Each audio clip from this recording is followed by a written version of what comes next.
Merci d'être avec nous ce soir, que ce soit dans la salle ou grâce à la magie des Internets.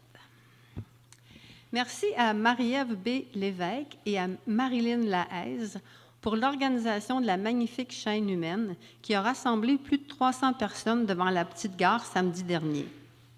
Cet événement, dans le cadre de la Journée internationale des femmes, sous le thème « Ensemble pour nos filles », m'a profondément émue.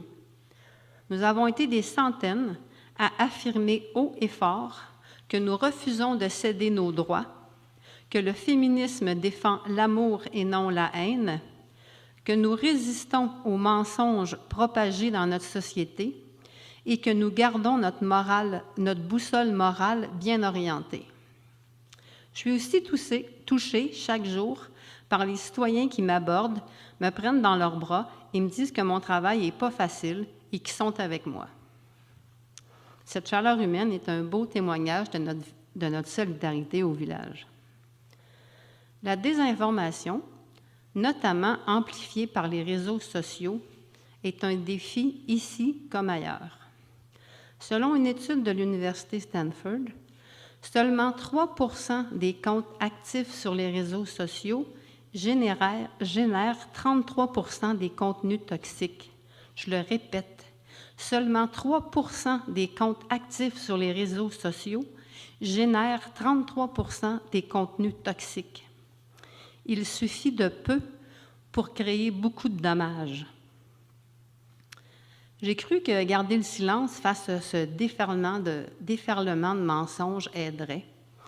Je me disais que ça passerait, que de réagir, ça ferait juste empirer la situation, que je mettrais de l'huile sur le feu, que la vérité triompherait. Mais je me suis trompée, puis je m'en excuse. La désinformation s'est amplifiée, notamment autour de projets communautaires essentiels comme la Maison Phénix et la coopérative La Grande Ourse, qui sont portés par des bénévoles dévoués.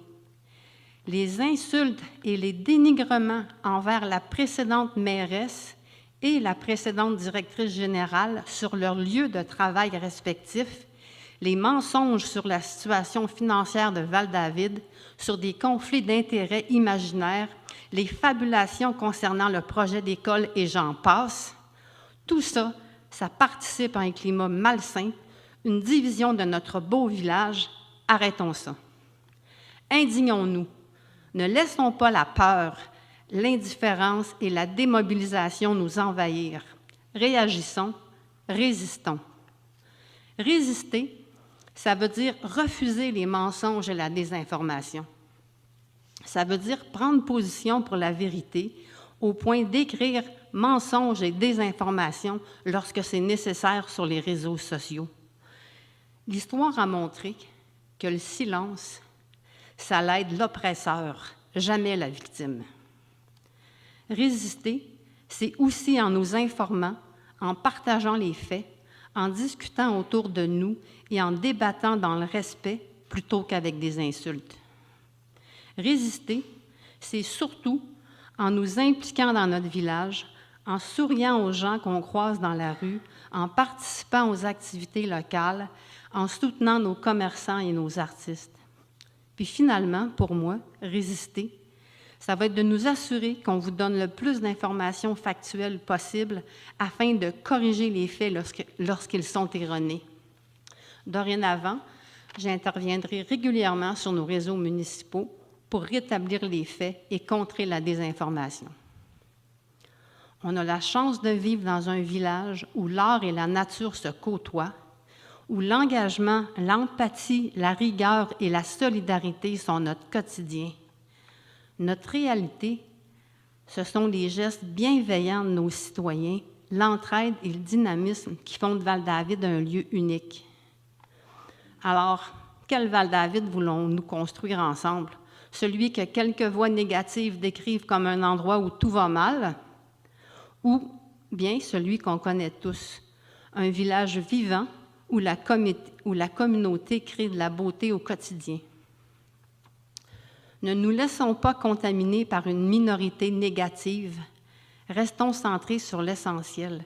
Hey, on a la chance de vivre à Val-David. C'est en nous appuyant sur des faits, en construisant ensemble des projets durables et rassembleurs, que nous continuerons de faire de Val-David un village encore plus vert, plus juste et plus équitable. Alors maintenant, on va passer au suivi des grands projets. L'acquisition des terrains de la Sapinière. Alors, Val-David ne portera pas en appel la décision d'expropriation totale du domaine de la Sapinière. Cette décision unanime du conseil municipal marque une étape vers l'avenir. Nous allons maintenant faire évaluer la juste valeur du terrain afin d'établir les bases d'une négociation équitable. Nous nous attendons à recevoir le rapport d'évaluation dans les prochains mois et nous le rendrons public à ce moment-là. Pour ce qui est des projets d'habitation abordable, la Maison Phoenix et la coopérative La Grande Ourse attendent la confirmation de leur financement avec des nouvelles espérées en avril. Pour ce qui est de la nouvelle école à Val-David, je rencontre le directeur du centre de services scolaires ce jeudi pour discuter des derniers développements du projet école. Et la même journée, des représentants du comité Mobilisation Val-David Mon École Maintenant rencontrent aussi notre député. Pour les jeux d'eau, la réalisation des plans et devis est débutée.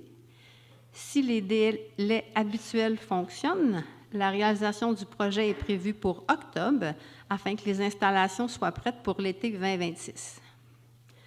Puis en terminant, j'aimerais offrir mes plus sincères condoléances à Mme Manon Régimbal, directrice du centre d'exposition. Son conjoint, M. Michel Thomas Tremblay, nous a quittés.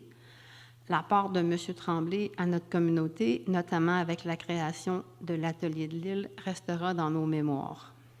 Je vous souhaite une belle assemblée et vous invite tous ensemble à résister aux mensonges, à la division et à continuer de bâtir un Val-David fort, solidaire et lumineux. Merci.